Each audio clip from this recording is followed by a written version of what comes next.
All right, we have about a minute or so here, and then we will be able to get started. Thank you to everybody that is patient with us while we do our final setup and then wait for any of our last minute stragglers. As I mentioned earlier, I always have a couple, so I like to give those people an opportunity. I'm not going to make everybody wait too long to wait, though, because that's just not fair. You guys were here on time.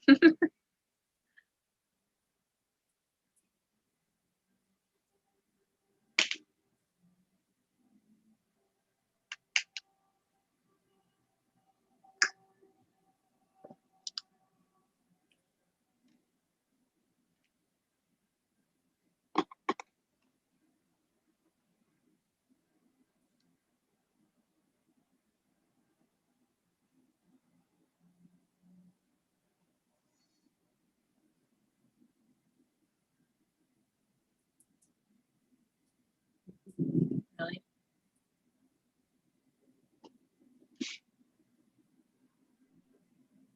She wants to make sure everybody sees her. She really does. I told you, when I'm speaking to the computer, she knows and she wants everybody to see her.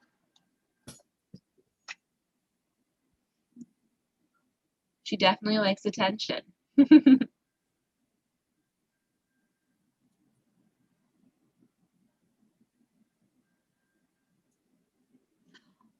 All right, I think it's time for us to go ahead and do introductions. I'm going to attempt to move my cat. We'll see if she'll stay out of the way.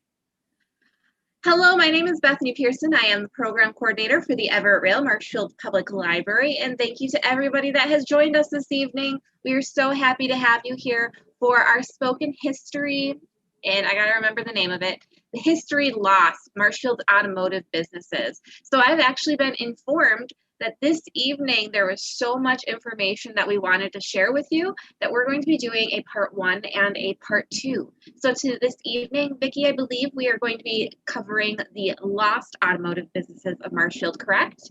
That is correct. And then we are going to be doing a second part 2, which will be covering the automotive businesses in the area that have changed over the years and all of what those changes are and all that fun information.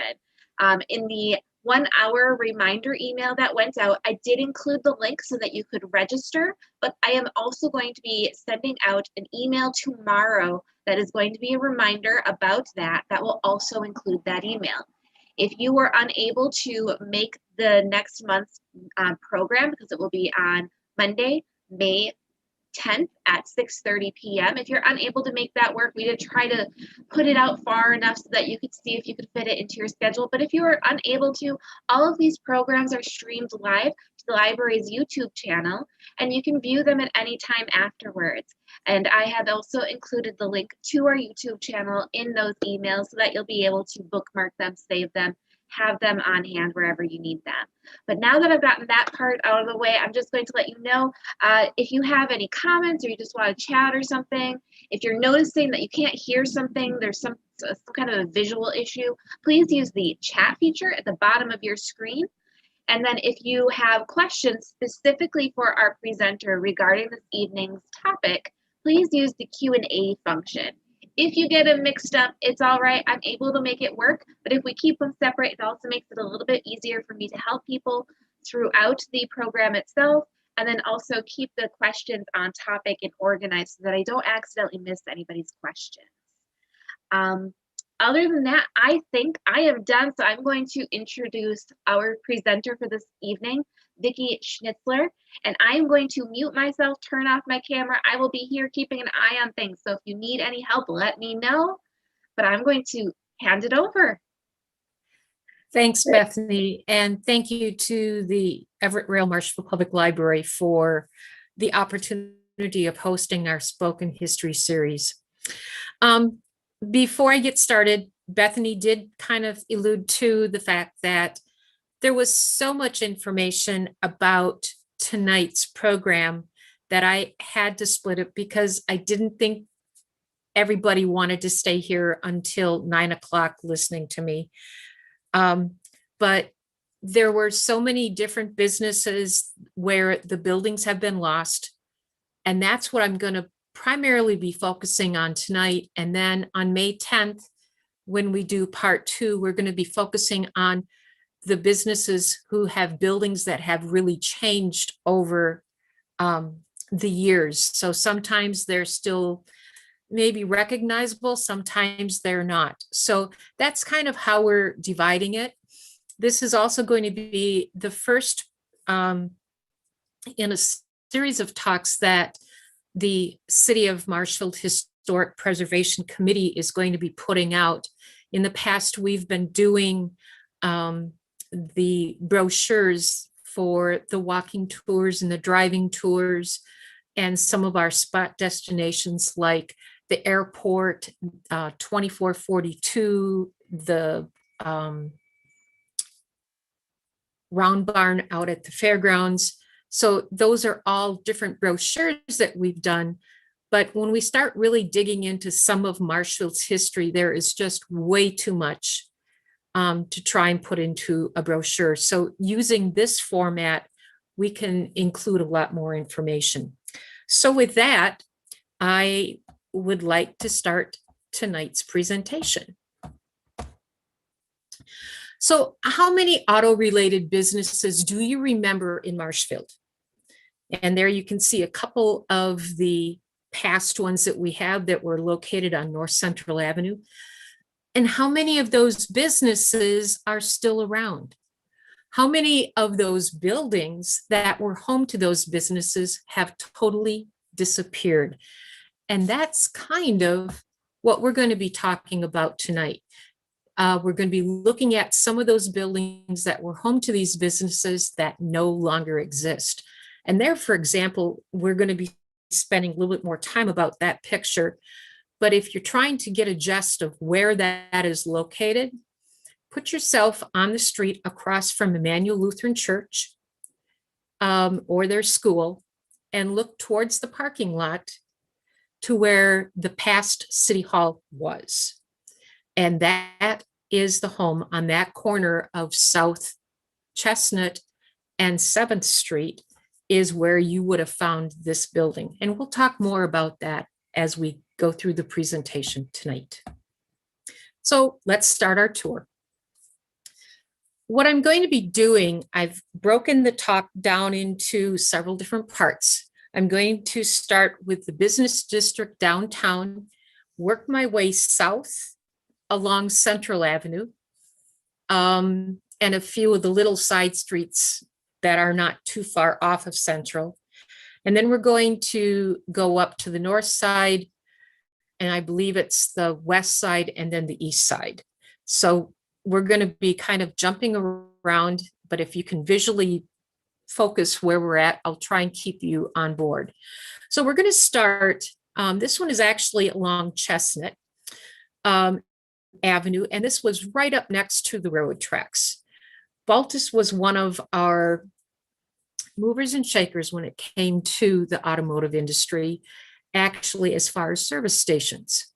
This station called the Tegeline was in business about 1921. It was also a part of the home service station as well, and they kind of progressed into that. And you can see their little garage over on this side where they actually would clean your cars or a car laundry. A few years later, again, another picture as they start to change gases, they start to improve, add a little bit more onto their business. And again, a little bit later, we're still having the home service station. You can see the garage just past where the pumps are. And you can also see a little bit about North Chestnut there, some of the old businesses as you hit the railroad track, and even in the background, you can see the steeple of St. John's Church. Again, we're still at that home service station. We've now progressed into the 1940s. And again, you know, they've gone from 1 to 2 bays for repairs and things. So they're growing right along with Marshfield. But by the 1960s, they had some other things that were going to be happening. And that business that they had at 2 South Chestnut Avenue was left. And shortly, well, not shortly after that, but today, that location, if you're hungry, is Scotty's Pizza. So that location is still thriving, but it just doesn't have a gas station on it anymore. We're going to go out to Central Avenue now. And for those of you that know Marshfield, everybody was pretty in tune with Hudson's Grill. Well, this gas station is located just to the north of where Hudson Grill later was located. This was the Owen Higgins Standard Station. Originally, it was built by Don Trozen, and it opened in September of 1941. It was taken over by Chet Luck as Chet Luck's Super Service in 1943. Just some of the other businesses that have been in this location: Gorman's Standard Super Service in 47, Jack's Standard Service in 1948, and then Higgins reopened the station in 1949. Unfortunately, that building was razed in 1974, so it is no longer around. Here are some later pictures when the station is not there. Again, the Battery Unlimited building, which became Hudson's Restaurant. Little information about it, that it was built in 1898 as a warehouse for the William Null Hardware Company. And that front portion was built in the mid-1920s. And later on, the back part was built in 1941 for the E. Ebby Farm Implement Company. And then Batteries Unlimited actually moved in January of 1977. But during all of that time, that space immediately to the left of their doors, where the station had been, remained empty. Here we have Hudson's Grill, what many people remember. It was opened in 2002, and that little area where they had their patio was actually the area where the gas station was. And unfortunately, Hudson's Grill closed in 2013, and the building is still closed.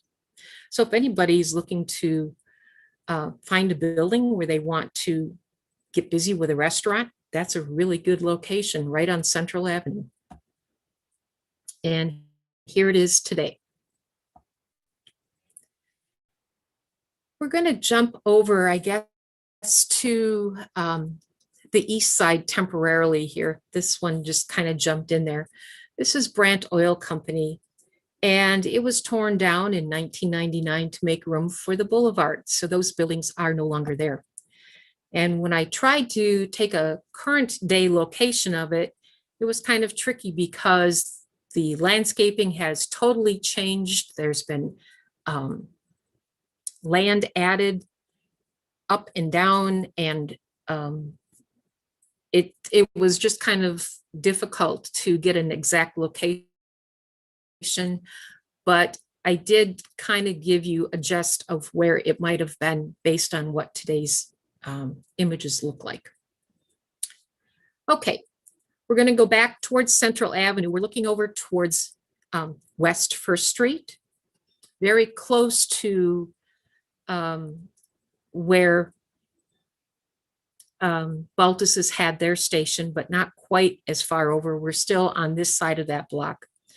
And you can see a used car lot, the one arrow pointing down to it, and then also a city service station. Kind of in the middle, there was an alley actually separating both of those. What does it look like today? Well, that is the part of the parking lot behind our Marshfield Police Department and behind some of the businesses that are located downtown.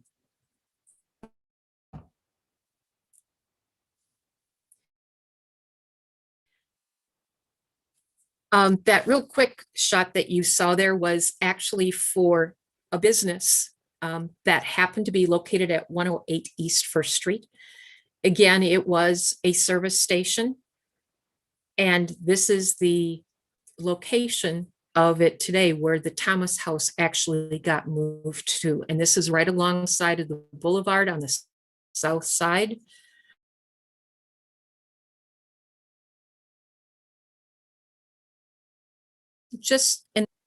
Okay, we're going to move south just a little bit. And we're looking here at a picture of Hanson's Brothers Garage. And you can also see that we have a newspaper clipping that we found from 1931. The picture that is there is actually from about 1949. That site became Wilbur Vault Works. And that's the building that is there today. And I believe Wilbur's is now at a different location.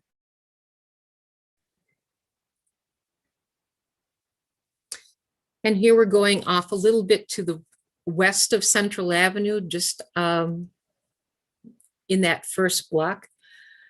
This area that I'm going to be talking about in the next few minutes right now had an awful lot of activity in it. There were a lot of stations.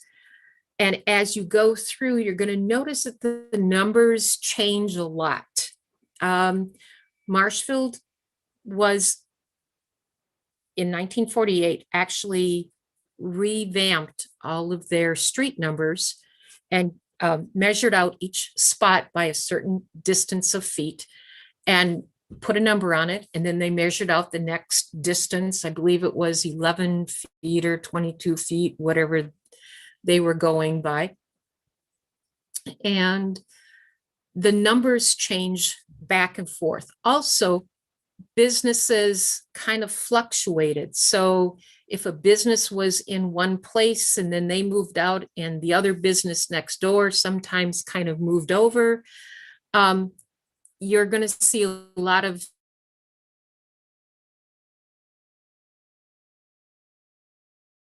but this in the same location. So we're going to start at 108 West 2nd. If you go to a current day map, 108 West 2nd is actually on the east side of the alley, but the businesses, for the most part that we can tell at this point, were on the west side. And if anybody has information to help me figure that out, I would be more than happy if you'd share it with me. My email and my phone number is going to be at the end of the presentation. So please, I'm always looking for information to make things more clear. Okay, again, at that same location, even though the street address is kind of changing, here we have Felkers moving in to what was called the former post office. But again, it was in that same area. That was in 31. 33, we have Fire and Stengel. They're leasing a garage in that area. Like I said, it was a very busy area. We have W.N. Corey, and he was a little ways from home, from Idaho Falls. And he opened what at that point was the former Blodgett garage. Blodgett did own the building there. And we're not exactly sure if the back part of some of these buildings served as a garage and there was a business in front, or exactly how the lay of the land was. We don't have real good pictures of a lot of the things. What we go by pretty much at this point is the newspaper, and through newspapers.com and being able to clip some of the ads, we have a lot of the addresses. And again, like I said, because things kind of move within that one area and the street numbers changing, numbers don't always coincide. Again, Corey Motor Company was there. I love watching the old ads. Here we can see that Bertha Cell Motors opened up in 1954. And the location that we're talking about is located in that first block off of Central Avenue to the west on the south side of the road. If you can see the building that red arrow is pointing to, that is actually the professional building now, or was. And that's where we are kind of believing that many of these businesses were located in that area. You can see here that Blodgett and Sons Company is still in charge of that location, even though they are renting it out to different people. Hughes Brothers Service was one of the next businesses that was in that location. And you can see up into the 60s, C.E. Blodgett and Sons actually redid the building and they turned it into office space. So even though it was no longer a garage, it was still being utilized. And again, the face of that professional building that you saw in the back of that picture is what was more so known by a lot of us in some of the later years. Again, some of the businesses that were in that area, in that professional building that had been the garage. You can see the list. There were attorneys, dentists, beauticians, lawyers, just all kinds of different businesses, insurance agents. Unfortunately, that professional building, and you can see a bit of it there in the corner, was demolished in 2014 to make way for a park, or the Wenzel Plaza Park. And a lot of people are enjoying that space now. Again, here we do have one of the older pictures from that area. This was when it was an F&S garage. Frieders and Schneider, and also the Fire and Stengel, different ones, but they had been in it at different time and kept the name F&S. Look at their names, it matched, so they kept the name. Interesting to see the inside of some of the garages when they were working on different things. A lot different than the types of mechanics and different things that we see that today's auto technicians use when they work on cars. And as I said, the current location today is right on the west side of the alley there. You can see that dark brown building. Right to next to it is the alley that goes through, and then the rest of the open space goes into the Wenzel Plaza.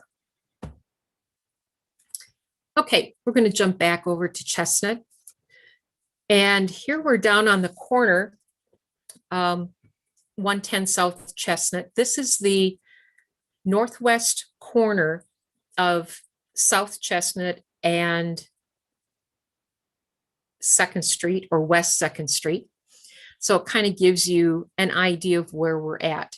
And this was Felker's garage. You can see that where the cars are parked, there is a little space there yet that doesn't have a building in it. So that portion of the building was back to the north, just a little bit along South Chestnut. And then over the years, you can see the garage is still there, but they added on warehouses and more bays for working. And again, here they're moving to their new location. I love the trucks and different things that they had. Again, as things changed in the area, again, the same service station is still there, but you can see all the different bays for service and things that were added on over the years. This is from about 1964. And then Baltus, and this is about the time that Baltus left that little station that was up farther where Scotty's Pizza, and he moves down to this area. A few years difference in there, but shortly after that is when he came down here. And of course, he had to make changes as well. This is by the mid 1970s. They have their self-serve Boco station. And of course, those of you that are familiar with Marshfield names all remember Vern Baltus, who was the monarch of the Baltus industry, and we miss him a lot. Again, as time progressed, Baltus Company had an express lube, so you could go in and have things taken care of real quickly. This was even operational, and this picture was actually from September of 2017. Today, Baltus is out of business. The company was sold, and this station, that corner, actually is sitting idle right now. So if anybody's looking for an area to open up, this one's available. We're going to go back a block right now, right across the street, actually, from where we were before with the 108 and the 110. This is across the street. Hunting was obviously a very big thing here in Marshfield. You can see people with their deer, with their bears, with whatever type of thing they were hunting at the time. This picture is from the late 1930s, early 40s. In the background, behind the car, off to the right, you can see where Alberson's station was located. And again, here was one of the cats that they were able to catch on one of their hunting excursions, I believe. Again, you can see Alberson's across the street in the background, and it did expand to just more than one business front. It was actually taking up 2 or 3 of them as time progressed. And today, if you look at probably the far left of the Hotel Charles, is where Alberson's actually started. Hotel Charles originally only was built up to the alley, and then later years it jumped over the alley and went farther to the west. And as it did that, it started pushing some of those businesses out of the way. I believe in actuality, probably those last, if you look at the bottom, like the last 3 to 6 windows where that little door is, and then continuing off to the left or to the west, would have been the area that Alberson's would have been located in. Back out to Central, a couple signs that some of us are familiar with. Super America hasn't been around for a while, but Quick Trip has, but not at this location. This is North Central Avenue, just south of Arnold Street, on the southwest corner. And you can see just from the landscape there, Central Avenue, you see the sidewalk, and then just to the right of that is Central Avenue going to the north. And this was the original location of the Quick Trip, which would have been at the corner, and we'll show you that in just a few minutes here. And then just to the south of that was Super America. The buildings across the street, as you know, Central Avenue is the street that's going through there right now. Those buildings are no longer there, and they have been replaced by the new Quick Trip. So the Quick Trip left the corner where it was, and then as those buildings were demolished later on, that's where the new Quick Trip went in. Couple things for nostalgia here is inside of the Super America station. It was such a neat place. They had little areas that you could actually go to. And here you can kind of see Mom's special area. And now today, this is the area that Super America sat on. This is the Nails and Spa, otherwise known as Founders Square. There are other businesses in there as well. We're going to go across the street now to the south. And this is the Citgo station. The two-story building that you see behind the Citgo station was one of our famous cafe buildings. It was Chick's Cafe, Jimmy's Cafe. It's been home to a lot of different cafes here in Marshfield, just so that you get a drift or an idea of where this gas station was actually located. It was right next door. And then today, that spot is being occupied by Domino's Pizza. So you can kind of have an idea of what was there and what's there or what it looks like today. We're going to go back a couple blocks to the north again.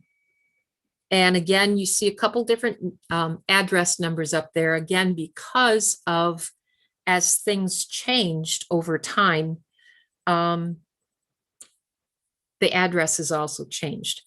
We are located right now on the southwest corner of Arnold and South Central, or actually North Central, I'm sorry. This is Felker's Standard Oil filling station. It was, you know, one of the earlier filling stations. You could actually drive right up to the pumps. The guys would come out, take care of your vehicle.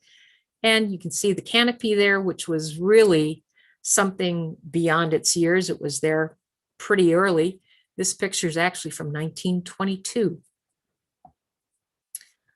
And as they expanded over the years, the building increased in size. This was from actually 1959. Later on, Gary's Northside Skelly Station was also located in that same spot. And they actually opened in March of 1969. They moved to a new location out on Veterans in 1976 and became Gary's Auto. So if you're trying to follow the history, which I'm not taking a company per se and giving you the complete history, I'm giving you more a history of the buildings. Again, in that same location, here's Gary's Northside Skelly Station. And this is where the first Quick Trip on that corner was located.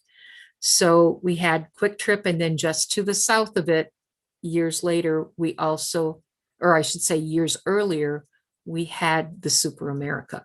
But Quick Trip stayed in that location for a while before it jumped across the street.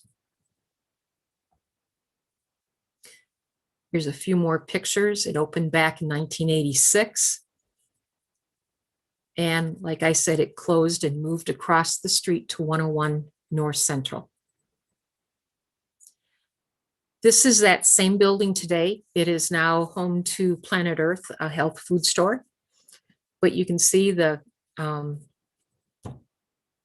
shape of the building has not changed over the years. Okay, from that corner, we're going to jump to the north. Across the street, we're going to be at 200 North Central right now. This is on the northwest corner of North Central and West Arnold.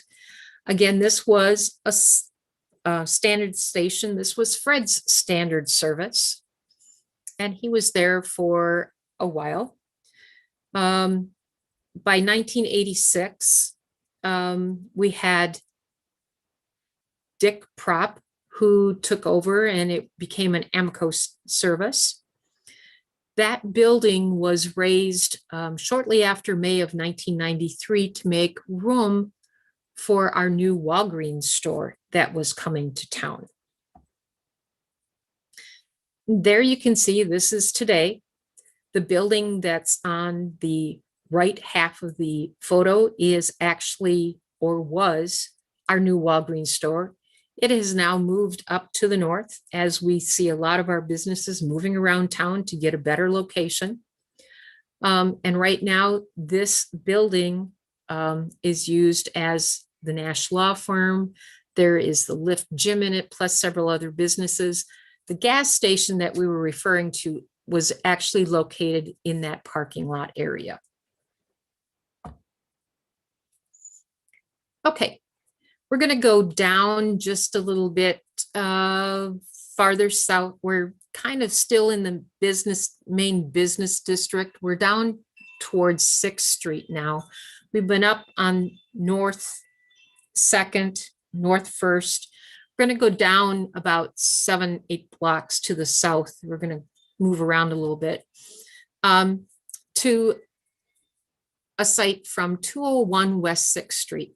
This is actually the back of the building, which was kind of hard to see, but again, they seem to add a lot of interesting things to their wall there, just for people to keep busy watching. This is the rear of Muncie's garage from back in the 1950s. As time progressed, the building was changed, taken over, and Syncor building was, I think part of the garage was utilized when they made it into Syncor building in 2002 or around those years. But that little house, Syncor building, are all gone. You can see another building off to the right, kind of in the background there. I'm going to show you a picture of what it looks like today. This is our City Hall. It was one of our banks until the bank built a new building and moved. And then our current City Hall moved from its location and overtook the bank building. The building that you saw off in the distance is, you can't see it on this photo, but it is still off on the right-hand side. It's still there. We're going to move out another block past where Alberson's was, on that same block where Felkers and Baltus were very active on that corner across from our post office. We're going to go down the road just a little bit farther to the west. We're in an area of 205 to 207 West 2nd Street. Again, a lot of activity in this area. We have an ad for auto sales and service. It just gives you a little bit of idea. Some of the things that they did. They had cars for sale. Look at that, 5-passenger touring car for $885, a Roadster for $885. I wish those prices were around today, but this is from back in 1923. And then by 1938, Pat Motor Company was in that location. Again, they trade in, we will trade in your old car as part of payment, convenient terms. Again, just some of the different things they had, and they also served as a Chrysler Plymouth dealer. Same location, but now Mech Chrysler Plymouth has taken over that location, and we have a picture of it with some of the cars. An ad from the newspaper from 1946, just to give you a little bit more validity. Again, looking at some of the other cars in 53 and 1954. And then Mech sells his business to Berthasell Motors. Berthasell kind of redoes the front of the building at that point. And I know there's some, you can see some, this is not a current picture from 1950s. This is a couple years later, but it's still that location. Berthasell was there for a while until Wayne Cadillac Olds took over in September of 1955. And here you can see one of the ads from September of 55 for Wayne Cadillac. In 1958, they had a fire. Estimated cost of the damage at that point in time was $50,000. And that was a lot. They were still in business in January of 1959, because you can see on the right-hand side an ad for some of the best used car deals that they had available. And it was interesting, after the fire, they mentioned that none of these cars had been damaged by the fire. So take it as you will. Some of the other businesses that were also in that location, and because it looked like a wider warehouse, it actually had several addresses. And I think over the years, a business may have been in one location and another one next door, but they kind of, it gets kind of gray as far as who was exactly where. And again, we have that address change that the city put out in 1941. So we're kind of dealing with some of those changes as well. Wisconsin Auto Company, Bauman Auto Incorporated, and there's one of their ads that was in the newspaper. Grain Belt Beer Depot. How did that ever get in there? But I have a feeling because it was a depot, they were using one of those warehouse areas probably for storage. And then we have Stainless and Repair Incorporated. They were in there for quite a while, up into the 1990s. After that point, well, actually during that point, part of it was used by the Sieg Auto Parts, and you can see the area that they were using. They were actually on just one side of the building. It was Sieg Wausau, and you'll notice that over time it changes names just to Sieg Auto Parts or Sieg Company. Again, some of the different changes that took place. And then by 1996, it was available for sale. And today it's sitting there. I believe there is something in it, but I couldn't tell for sure what it was. Someone told me that there was a women's group or something that met there. I have no idea for sure.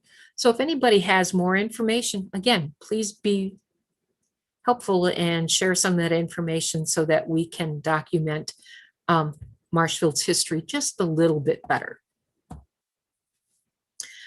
Okay, we're going to jump across the street. We're still over on West 2nd Street, but we're now on the opposite side of the street. In the middle of the block, Bauman Buick moved over there and built this brand new building and showroom. And here's another picture after it got finished. And they were dealing with Buicks at the time. Now, they didn't stay there for long. If you can see some of the shadow that's off on the left-hand side of the photo, there was another building that wasn't too far away, and it was our Marshfield post office. That's where the post office had finally been set. And when they first opened, it was a smaller building, but as Marshfield kept growing, they needed more room for sorting mail and for some of the different things that they did. Plus, they needed a parking lot area for all of their trucks. And so actually this building was taken down. Today, and if you can see the way over at the far left of the building, you can see the original part of the building that has the trim work that goes around it. The chimney is actually a part on the original building. There's kind of a hip roof there.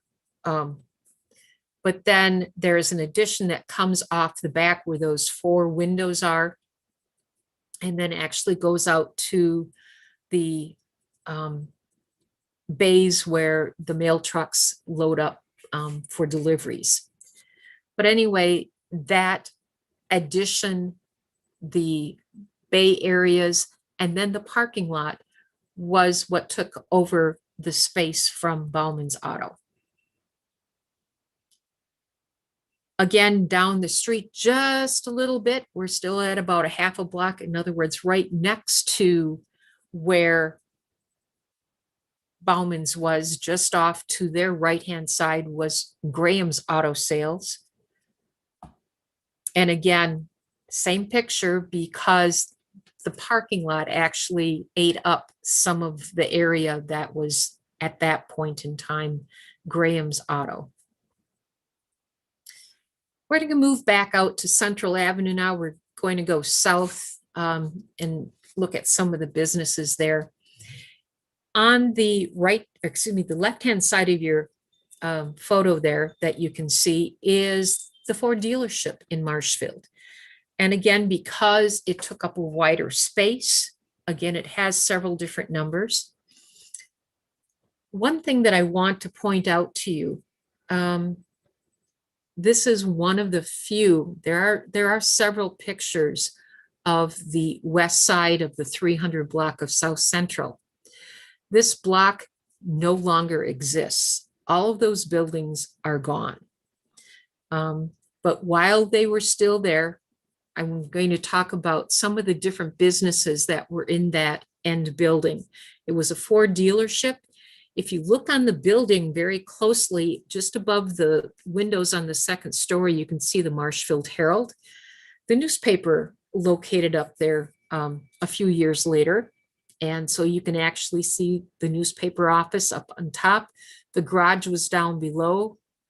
And then they also, from off on the left-hand side, you can't see it, but they had a ramp that you could actually get onto the ramp, and either it was the ramp, I don't think went all the way up, but I believe there was an elevator type system that they could actually get the cars up to the second floor as well to work on them. But again, an entire area. Here's a little bit better picture of the garage, and you can see where the garage sign is off on the left-hand side was one of the areas where they were able to go in and work on the vehicles. This is from the 1921 City Directory, an ad and a photo, again, the Marshfield Herald up on top so that you can see they were still in that building as well. As time changed, they actually put in gas pumps out in front. And this was back in 1934. Again, right on the corner, you could actually kind of drive under their little canopy there and not have to get too wet while you were filling your vehicle up. Those buildings off to the right, Choice Meats, and some of those, there was a music shop in there, I believe, and some other businesses. Like I said, those buildings are all now gone. And this is what is there today, the BMO Harris Bank. Nice building that they built, but again, they took down that entire block for the bank to go in. Going up on the north side of Central, the numbers kind of go in consecutive order, but not, they jump around from north to south a little bit. So we're going to go back up to the north side. This is on the east side of North Central. This was the Marshfield Zephyr service. And this was from about 1958. 1969, another picture, a gentleman standing out in the service area by the gas pumps. And then this is the same day. Evidently, he must have had somebody taking his picture at the gas station that day. And there you can see the station behind him. In later years, and I'm not sure exactly if it was from 1988, this photo was taken in 1988 in August. It became Associated Sales and Leasing. The original building is gone, I believe, at this point. They put up this building instead.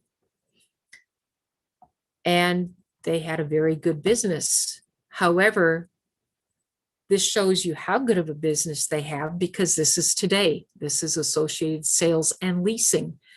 and it is a lot larger than what it was. So kudos to Associated Sales. We're going to go back down on Chestnut right now.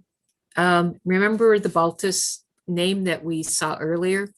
This is about 3 blocks, 4 blocks to the south of where they were on the opposite side of the street. And they built their service station down here when they left the one up on the north side.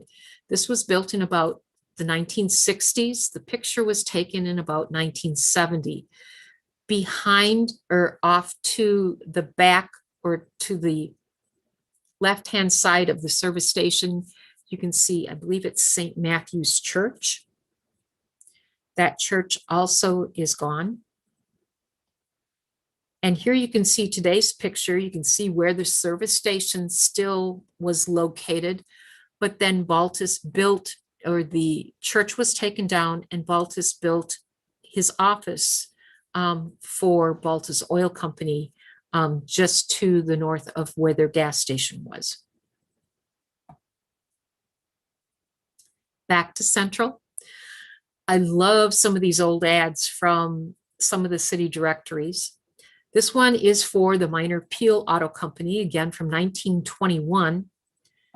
We're going to see some of the things here. He took on a new partner as one left, a new one came on. This is from in 1929. They are selling Dodge Brothers motor cars at this point in time, 1929. And then it became Jersley's Garage in 1931. By 1932, it was the Central Repair Shop. Oops, and then this is the area today. Actually, what you see there is the bridal salon over on the right-hand side. You see the Martial Arts Academy over on the left. The parking lot, or that void space in the center, is where the Mile or the Peel Minor car business and Jersley's, they were in that spot until they took the station down, and now it's a parking lot for those businesses. We're going to move another couple blocks to the south. We're at 453. This is on the east side of Central Avenue, actually right on the corner. We're looking at 5th Street right now, East 5th Street. The building, the tall 2-story building that's over on the left-hand side, goes out to the corner right to Central Avenue. And so you can kind of get an idea. The taller building is on Central. And then you can see that there is a dealership for Chevrolet cars to the back of Marshfield Oil. There was a connection between the owners. However, I'm not exactly sure what that was. But again, there was some type of a relationship there. So they were built right next to each other. This is from back in the 1940s. Here you can see the tall 2-story building. We're actually on West 5th Street, looking across Central towards that building right now. And you can see that underneath those 3 windows, they did have their pump service so that you could drive right up to get the gas. And again, that other set of buildings is back to the left of that tall building, just a little bit there. Back in 1986, it was Gordy's Variety Outlet.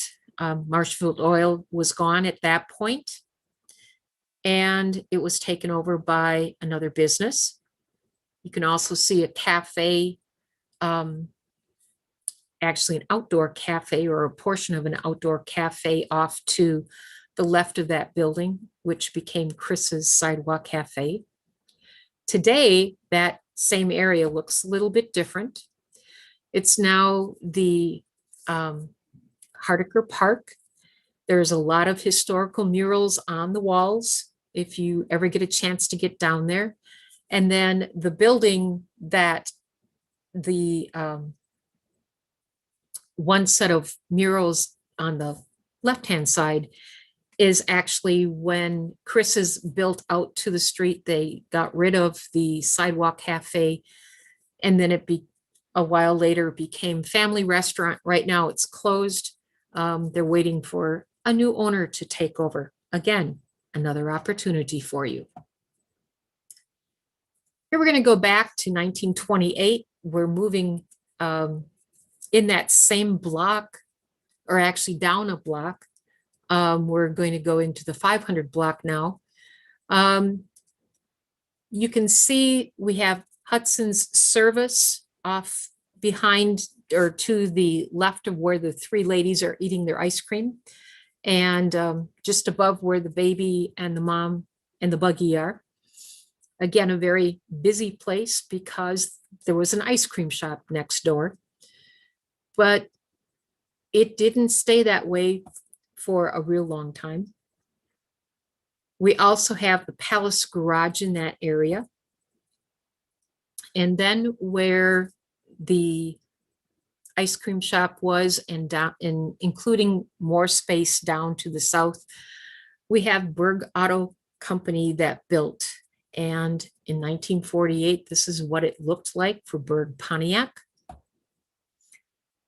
In 1952, this is inside of one of their service bays. Beautiful car. A few years later, 1964, he took on a partner, Mr. Reek, and this is out in their car lot. You can see some of the advertising that they had going on out there at that time. This is the front from 1984. And again, Berg's name is on there.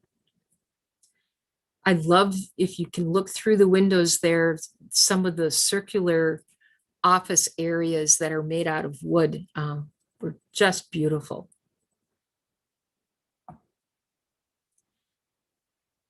And then in probably 1986, the Baltus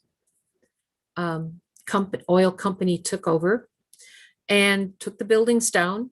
And you can see where the canopy is, and also then where the store, their mart is, would have been where Berg Pontiac sat. And the space off to the left that's kind of open there was the area for the car lot. And that's actually used by Baltus for his car wash. You can go in there and then you turn and go into the back side of the building and come out way over on the far. You take a L drive in there and you come out to the right-hand side out onto Central. And this is what it looks like today. It is a BP gas station.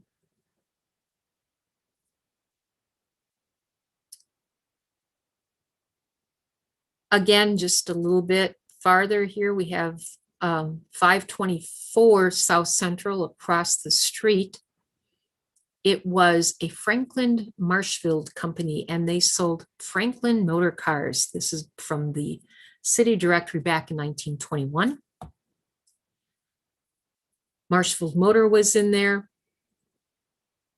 And then it became S&S Garage, or S&S Chevrolet Company. Here you can see inside of their showroom. This was in the late 1920s that this picture actually took place. They moved to their new building. Remember 1613, that very first slide? I said we're going to talk about this later. Well, that was their new building that they moved to. The area that they moved out of here at 550 became the 10-pin bowling alley early in 1940. And then later on in 1940, it was taken over by Hub City Bowling.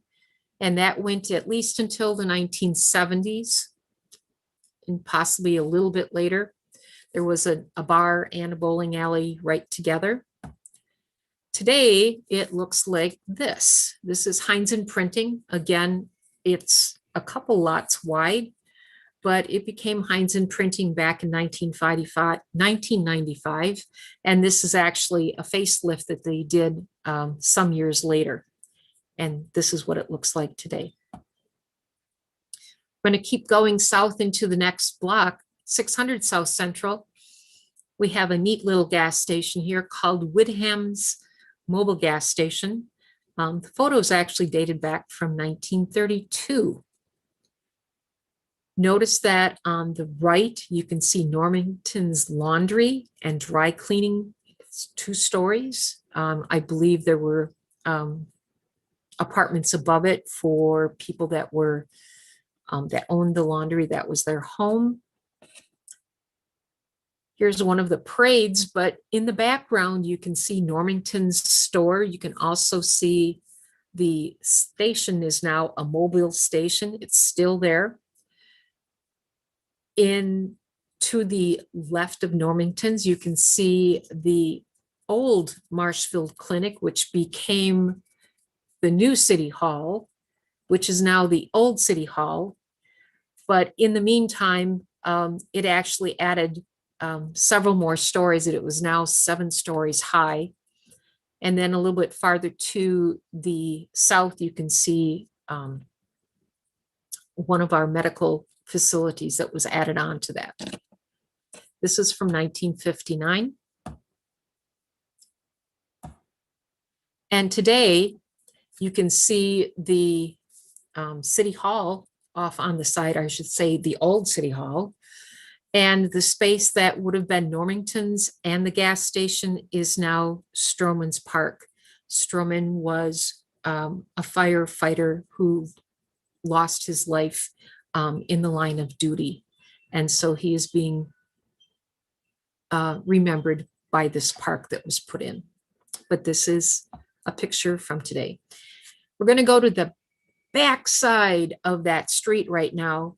As I said, remember that 613, this is where S&S moved to. And here's a couple or an ad from when they moved, their grand opening. They're showing 1940 Chevrolets starting bright and early Saturday morning. Here's one of their trucks. And Chet Stefik is riding in that truck. And it's actually sitting in front of their showroom. Again, another ad. This is what the building grew into. In the background, kind of towering over S&S, you can see them building the additional floors to the Marshfield Clinic at that point in time. In 1964, when Chet passed away, Dan Wheeler purchased the business, and along with Francis Ness, and this is what it was looking like at that point in time. And their sign that towered above the building so that it could be seen from Central Avenue. And today, here we're standing right in front of Emmanuel Lutheran, looking across Chestnut, and you can see an empty parking lot. That is where S&S and Wheeler Chevrolet once was. It now serves as a parking lot to the businesses located in that building right now. It is no longer City Hall. We're going to jump across the street over to 701 South Central. We have Texaco Station, also known as Little Diddy's Texaco. This was from back in 1964. Just to give you a lay of the land, you can see the station off on the lower right-hand side, and then we have Washington Square and Caro's Park grocery store. It is now Pick and Save. Unfortunately, that gas station is no longer there. The grocery store is, and as I said, it is Pick and Save. The parking lot still serves as a parking lot for the grocery store. And over the years, that gas station has been overtaken. It became numerous different businesses. Here it's in 1990 as the Junction State Bank. And today it serves as one of the stores for Verizon.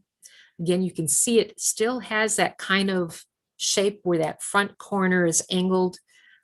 So again, it is still that building, but it has definitely changed over the years. We're going to go down another block and jump over to the other side of the street where the Standard Oil bulk plant used to be.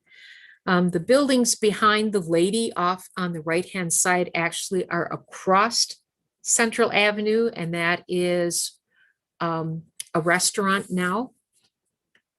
But we're going to try and get a little bit better idea of what the bulk plant looked like. Oh, here we are, 1942. One of the things that they did during the Depression was collect old tires that could be used for different things. All right. This is the railroad track that ran behind Standard Oil bulk plant. The plant, or part of the plant, is on the left-hand side, that one building that you see there. And there's even a side track that came right up next to it. You can see that just down from the upper level track. There's a lower level track. This was from back in the 1950s, Chicago Northwestern tracks, looking west from Central Avenue. And here we have two different pictures. The picture that's on the right-hand side is actually that building that we were just looking at on the back. The railroad tracks ran right behind it. There was kind of a parking lot area. And then if you look at the picture on the left-hand side, was where some of the service garages and the other part of the office were. And you, on the far right-hand side of that left picture, you can see part of the canopy from the other building that's off on your, in the picture on the right. Those buildings are no longer there. They have changed as well. And what you, we're now looking back up the hill towards where the railroad tracks are from down on the corner. This is now the Rivers Restaurant, Bar and Grill, which is attached to our Holiday Inn. The Holiday Inn is off a little bit farther beyond the restaurant. Okay, behind the one building that we just saw was 9th Street, and this was directly across the street from that. Our Sinclair station. I don't see a dinosaur. I don't remember ever seeing a dinosaur, but I know people have asked where the dinosaur was, but it wasn't there at the time of this picture. Also notice this was also known as Winrow's Super Service. This was back from the 1950s or 60s. By 2002, it was Best Buy Auto. And you can see a building behind it. That is our brew pub building. It used to be Park and Ice Cream, but they now brew beer there, and it is a large restaurant, actually 2 different restaurants. So something definitely, when you're in Marshfield, you might want to check that out. And Best Buy is now replaced by Enterprise. Again, same building. The brew pub is in the background. But when you're in Marshfield, check it out. We're going to go a couple more blocks, or another block to the south. We have Glenn Hughes Motors back in 1947, just a nice little building there. It gets a little bit larger. They add the pumps and another bay to the left there. This is 1948. By the 1950s, this is what's there is Roy's Conoco. Again, a little bit change in the building. That building stuck around for a while. It became Jim's Transmission. This is from 2002. And Roy's Conoco, actually, that building then was demolished in December of 2014. And again, today, an empty lot where that station once stood. We're going to go down another block and jump over to the other side of the street, 1205 South Central. This is a picture that was taken back in 1936 of what Kelly Tire looked like. The picture actually was in the 1956 newspaper, talking about the three people that were in charge: Ed Reuter, George Conway, and one other employee. It was located where Hughes used car lot moved into.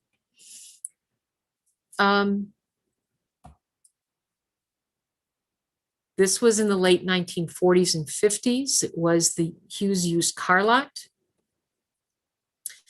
And then that same area became Stengel Motors. And again, you can see that there was definite things added to the building and it changed considerably. That area now, or that building, I believe is still there underneath the steel siding. It is now Bullseye Sports.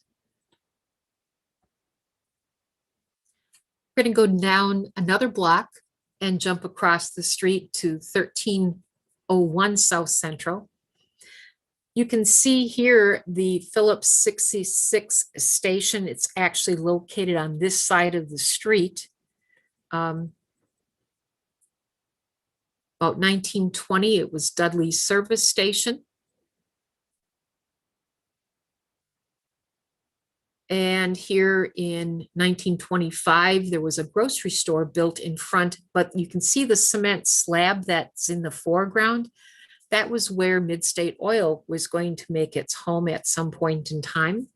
But Clement and Milby built their bays there, and it was the Clement Milby Midstate Oil Company, again, 1925. Here we are looking at a couple of the gentlemen that worked there and a little bit of the inside. That station was taken down, or parts of it were taken down, and the Hub City Phillips 66, owned by Rudy Zorman, replaced it in the 1950s, early 60s. Again, as I'm going through these dates, I'm kind of going by items that I saw in newspapers, pictures from the Northwood County Historical Society, different things that I found. If any of our readers are noticing that something isn't quite right, please let me know so I can correct it. Again, we want to be able to save Marshfield's history as accurately as possible.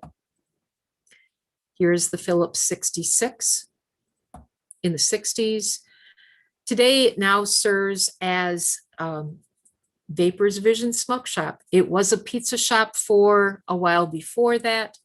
Hub City Times, I believe, was located in a portion of it. There were a lot of different businesses, but a majority of it right now is taken over by the Vapors Vision Smoke Shop. Here we are on the other side of the street, Erickson Service Station. This is the corner of 14th and South Central. Actually, it's kind of between 13th and 14th Street. You'll see in just a few pictures here what I'm talking about. But again, this is Erickson's gas station off here on the right-hand side. This was from the 1940s. As they expanded in the 60s, you can see it's getting bigger. That portion of that building became the Zephyr Station, and it was still a Zephyr Station, or the Zephyr Station, in 1996.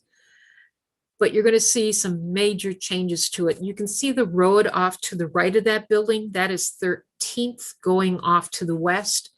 And just to the right of that van that's underneath the canopy is 14th Street. It's a very narrow block right there. And then the store became a part of it. Again, part of the old store that's still there, and the old pumps out in front. This is what it looks like today. A new canopy. It's moved back a little bit. It's got a Subway shop, and their mart is off on the left-hand side.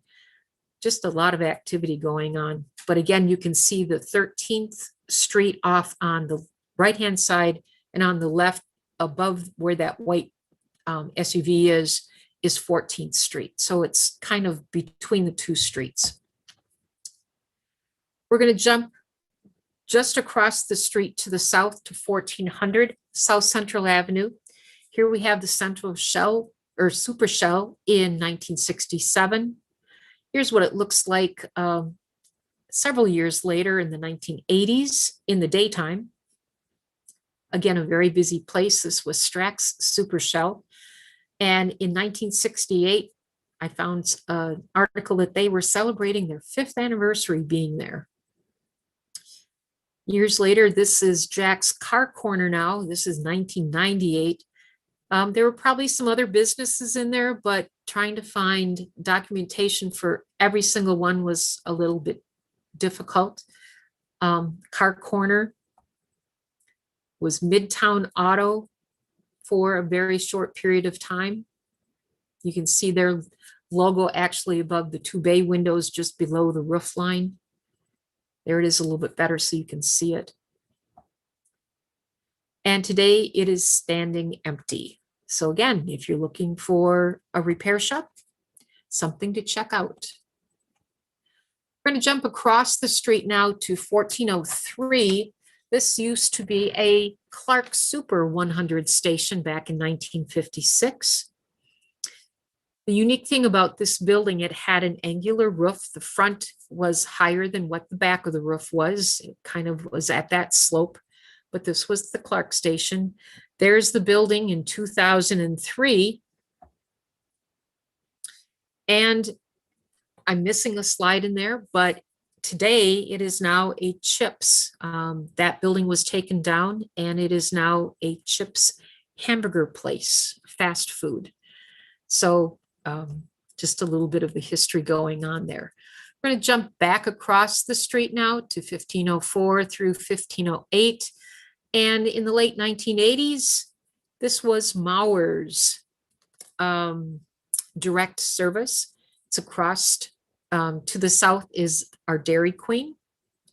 This building has changed over the years as well. You can see that there were 3 bays, at least off to the right-hand side. Marshfield Oil Company came in there for a short period of time, and now it is a car wash.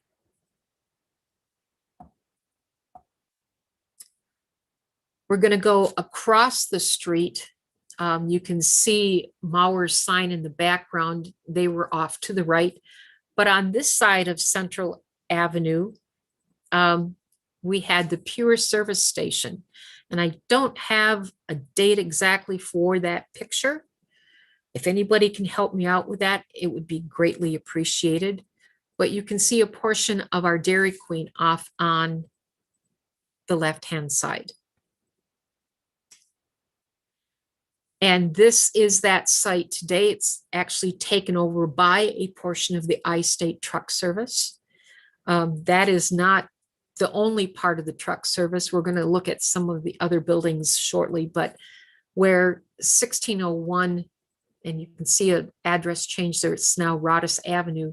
That would have been the site of where that station was. Going just a little bit farther to the south, same side of the road, we have Hills Skelly Station back in 1968.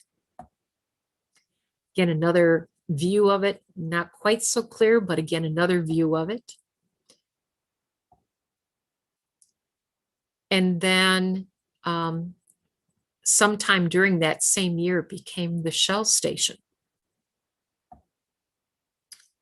And again, this is that spot today out in the parking lot where the trucks are parked for the I-State Truck Center. As I said, the I-State Truck Center takes up an awful lot of real estate out there right now. And that was formerly where V&H was located. We're going to jump over to South Maple. Don't usually remember seeing wrecking yards in town, but we had one, and it was for autos. This was John Weber's wrecking yard back in 1951. It closed in 1965. And here's a picture, I believe, of John and some of his cars a few years later. This was from in the 1960s. Way back in the far distance off on the left-hand side, you can see our old power plant, which is no longer there. And this is the area today as you look at it, this front area, plus where the building is sitting, is the area where the wrecking yard was. All right, I'm jumping down onto South Highway 13, just outside of the city limits. And I'm going to ask for anybody who can help me with this one. This is a picture of the Kelly Tire Service, about mid-1950 or the mid-1950s. This building burnt down, and I have some pictures from the newspaper when it burnt in 1966 in March. And the story that goes along with one of the pictures, and there's also another one, never really gives me a specific where this specific tire shop was located. We have an address of 10828 South Highway 13.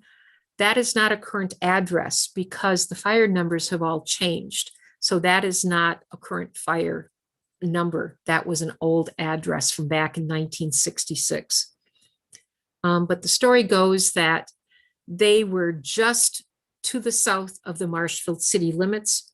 From the best of what I can figure out, the city limits at that point would have been on 29th Street. And I talked with Bryce Hembrook today at City Hall, and he agreed with me that that was probably where the city limits were.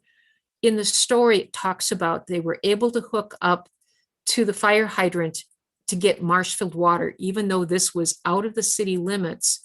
They ran hoses for about 250 yards to get some water to the fire. It didn't help it at all, but it kind of gives you an idea. So from 29th Street to the south, about 250 yards is kind of what we're trying to put together. But if anybody really knows the exact location, please let me know. And there we go for today. I'm not sure where it is. We're going to jump up to the north side of Central Avenue. Here we have Gordy's Sales and Service from 1974. And today it is now Brown's Automotive Service. Again, after some nice additions to their building. There have been some other businesses in there as well, but today it is Brown's. We're going to go up a little bit farther. This is from back in the 1980s. This is up on the corner of McMillan and North Central on the east side of the road. This is not what you're going to see there today. Picture was from back in the 1980s. This is the Marewood Citgo self-serve gas station. And there was a hotel just off behind it, I believe. Today, basically from that same angle that first picture was taken, you're going to see the backside of the Advance Auto Parts. And I believe we're in the parking lot for one of the Baltus gas stations or BP stations. We're going to kind of look kitty corner across to the northwest.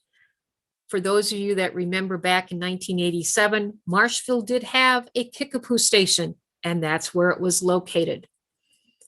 That was luckily a picture that we kind of came across that one of our genealogists, Lorraine Marquis, bless her heart, went around town and took lots and lots of different pictures of just odd things.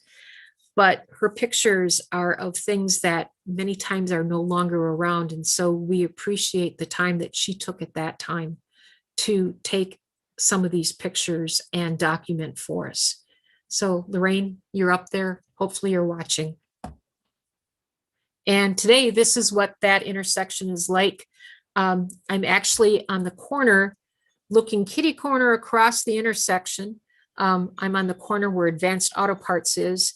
And that building, the Sears building off over on the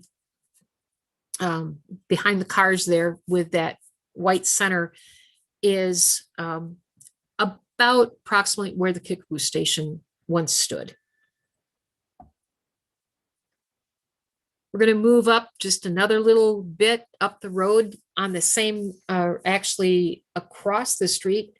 For those of you that know where our Walmart is, Walmart actually had a Murphy gas station out in front of it towards Central Avenue. And behind it, even closer to Central, you can see our Weiler's gas station, which the Weiler station is still there. But Murphy's is no longer. It actually went out of business in 2007. And here's just another quick little photo of what it looked like at that time. And here's today. Murphy's is completely gone. It's back to the parking lot for Walmart, and that Black Friday, usually the cars are parked all the way from Walmart all the way out to Weiler's almost. So luckily they have the space back. We're going to jump a little bit farther to the east now. We're going to look at Peach Street or Peach Avenue. Here we have the Marshfield Co-op back in the 1970s. In 2000, it was the Senex station. 2002, still the Senex station. And then they started doing construction for the underpass for our new boulevard. You can still see Senex is there. However, with all of the changes that took place, it went out of business. And back farther, the Senex was actually located up towards the front in this parking lot. But back behind now is the Central Wisconsin Country Store. Here we're going to go back into town just a little bit. We're still out on the east side, 604. This is the Louis Trozen Company, or L. Trozen Company, and his little gas station. Well, it wasn't so little. He actually, as time went on, he became a Dodge Plymouth dealer, and it got bigger. So you can see how his business grew. This was up into the 1950s. Unfortunately, that building is no longer around, nor those beautiful cars. One of the businesses that did build up in that area was the Wood County Unified Services. Again, this is one of Lorraine's pictures that document another business that was on that site back in 2009. This business was torn down to make way for our new Marshfield Fire and Rescue Department, which is a beautiful building, just beautiful.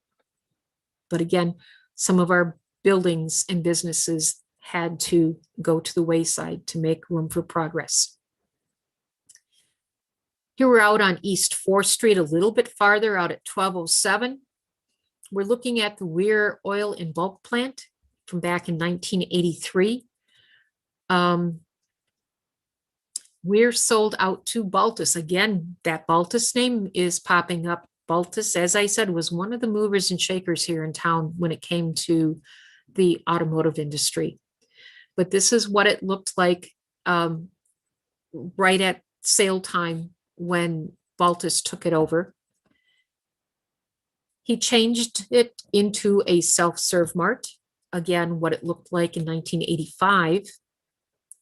By 1986, the snow is gone, thank goodness, but the mart is still there. Again, what it looked like in 2000. And then by 2001, it is going to be raised. And again, our boulevard actually takes back off the back corner of the building. And so the whole building had to go down. And this is the site, what it looks like today. On the back side of that fence is the boulevard. And this is where the car is sitting, is kind of on East 4th. And then as you come around the curve, you go down onto Washington. And jump across Central Avenue and go out to the west side. Again, this is another one of my questions that I haven't been able to find a home for yet. This was from the 1921 city directory for the Yellowstone Garage. It was home of the famous Studebaker cars. Now, I did some research and tried to find out exactly where this was. It gives us the address, 600 West V Street, which was now Blodgett Street. And I went out there looking for it, and I found a building that has been there for years and years and years, probably back before 1921. It is the neighborhood bar.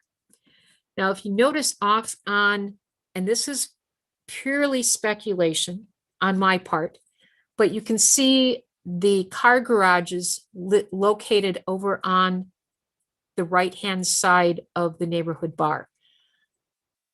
I'm kind of guessing that that might have been the site of where during the 1940s, or excuse me, during the 1920s, was where during the war effort and everything else, that maybe that's where the garage was located.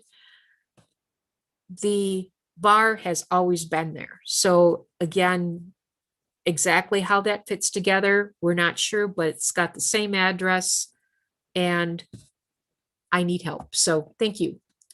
We're going to go out to a little bit farther out now to the west, out on Arnold Street. This is Cliff Eckes's Cycle and Arco Service. This was from the 1974 city directory for Marshfield. Don't go looking for it today because our boulevard has eaten up some of the property, and actually part of that building probably would be going down the bank onto the boulevard today. So that's the site today. There's a sidewalk up on top, and then the hill starts going down towards the boulevard. Another business that I was looking at was the Badger State Tire Center. There have been different tire shops in there. Cheryl has been in there for a while, but back in 1978, they were granted a permit to build extra storage and extra service area. This was their grand opening back in 1978. Again, as I said, through later years, it's been taken over by other tire centers. Cheryl was one of them. But if you go looking for today, you are going to find an empty parking lot beside Eagles. Cheryl Tire was located on the back side of that parking lot, just on this side of those houses. There's a street there, but in the parking lot is where you would have found that tire shop. Back out on that, going back out to Arnold again, back from 1964, R&R Rambler Center opened up, and they added on in 1969. According to the 1974 city directory, it was then known as Radlinger American and Jeep Incorporated, and it was at 1207 West Arnold. Also in the 1974 city directory, right next door to it at 1209 was Radlinger Chrysler Plymouth. And here in 1973, you can kind of see what Radlingers looked like a little bit more. In August of 73, Wally Reek bought out Radlingers, took control, had their grand opening in 1973. Reek terminated their new car franchise with Chrysler in 1979, and February of the next year, Reek Auto and Schwinn Cyclery opened. So again, Reek stayed there. Radlinger was gone. And part of the situation, as described in one of the articles, was that because of gas prices going up so high at that point in time, that bicycles were being used a lot more. And so they wanted to get in on that. This is 1207 and actually 1209.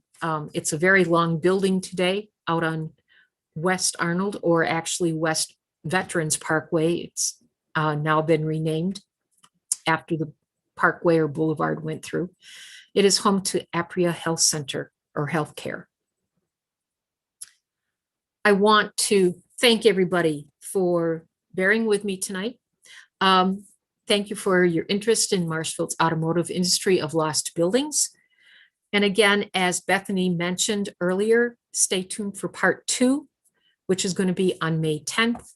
And for those of you that have any additions or corrections or pictures or anything that you want to share to help document part of Marshfield's history, please let me know. There's my email address and my phone number.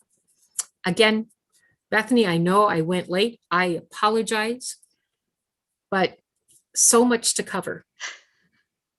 It happens sometimes. So long as everybody was able to stay, and those that had to cut out early, they're able to watch back what they missed in our video that will be available online. We are going to take a few minutes to really quickly address any questions or comments anybody has. I have from Jennifer Witzel. For some reason, I thought that the slant roof gas station is the little building on the corner of 14th and Central, tucked in by Jean's Furniture. It was a car dealership, I think it is right now, and a satellite TV dealer before as well. And then Chips is right next door. I believe, if I remember right, there is another building to the north of where Clark's station was, and it was a consolidated station. I didn't spend any time on that one, but there was another station to the north, and that is where the car dealership is right now. And so things do kind of change, and it's hard to exactly pinpoint where things were, but to the best of my knowledge, that little slanted building is now kind of where Chips is at. Anything else, Bethany? We had Mary Schlafke and Kim Krieger both said thank you. It was great research. They enjoyed the program. I did have one person that raised a hand. I don't see it up anymore. Either they figured out what they were trying to do, or they did not actually have something. They just hit a wrong button. I haven't seen any other questions come through, but since we're going to be doing a second part for this, if you think of any questions, please feel free to bring those questions with you next time you stop in, or to send them in to us, and we will see if we can answer them. And if anybody happens to have additions or corrections or things that they want to share, please let me know. I can kind of address those on May 10th when I do the second half. And hopefully that part won't be quite as long. We will certainly find out. I want to thank everybody for bearing with us tonight. Again, we had a lot of information, a lot of things that we covered, and we tried to be as accurate as we could, but we're always looking for help if anybody wants to share some information with us. Thank you. One more time, thank you to everybody for joining us this evening. I hope that you were able to hear some interesting information, learn a little bit of Marshfield's history, and I hope you will join us for the next one. As I mentioned, I will be sending out a follow-up email tomorrow from Zoom, which will include the link for the second part, because it is a completely separate thing that we are doing. You will need to make sure you register for it. If you're not able to make it work for your schedule, absolutely, it will be available on our YouTube, and I have the YouTube set up so that you will be able to find that link as well. I just have a few more things. I want to make sure I don't have any other questions that have popped up. I do not. Excellent. Thank you to everybody for joining us. We hope we'll see you next